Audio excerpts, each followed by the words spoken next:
প্রভু, বাল্মীকি মুনি তো ক্রমশ অধৈর্য হয়ে উঠছেন। জানি দেবর্ষি, তবে আপনি তো জানেন যে নির্দিষ্ট সময়ের আগে কোনো কিছুই হবার নয়। কিন্তু আর কতদিনের অপেক্ষা? আমার প্রভু নারায়ণের নতুন রূপের লীলা বর্ণনা শোনার জন্য আমার তো আর ধৈর্য ধরছে না প্রভু। আর একটু ধৈর্য ধরুন দেবর্ষি নারদ, সময় সমাগত প্রায়। বেশ বেশ, আমি আমি প্রতীক্ষা করব প্রভু। নারায়ণ নারায়ণ।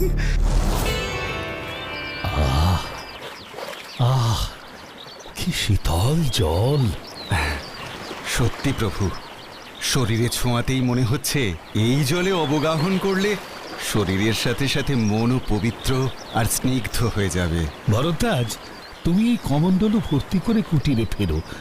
আমি আমি সরোবরে স্নান করে আসছি। বেশ, তাই করুন। আপনি না হয় স্নান করে নিন। স্নানের আগে আমি একটু ওই দিকটায় না হয় ঘুরে দেখে আসি। তোমার কাজ হয়ে গেলে তুমি কুটিরে ফিরে যেও। যথা আজ্ঞা গুরুদেব।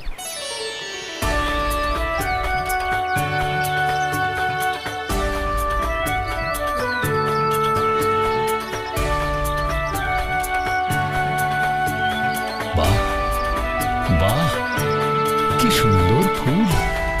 আহা, যেমন সুন্দর দেখতে তেমনি সুন্দর এর গন্ধ।